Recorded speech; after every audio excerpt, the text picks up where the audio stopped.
Understand that the distress or stress you feel mostly comes from how much meaning you give to that thought, right?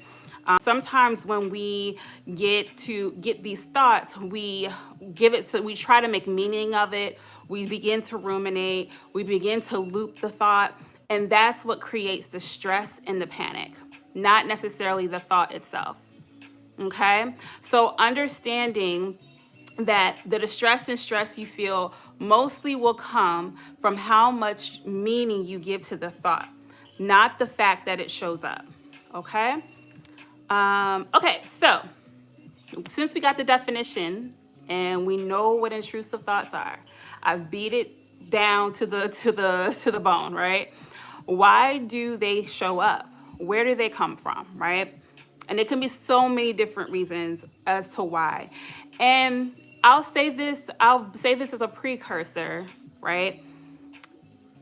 The reasons why they come up are not as important as to what you do with the thought, okay? Because yes, knowing why could have you alter a few behaviors and actions to help minimize you getting these intrusive thoughts. But at the end of the day, you may not be able to completely eliminate them.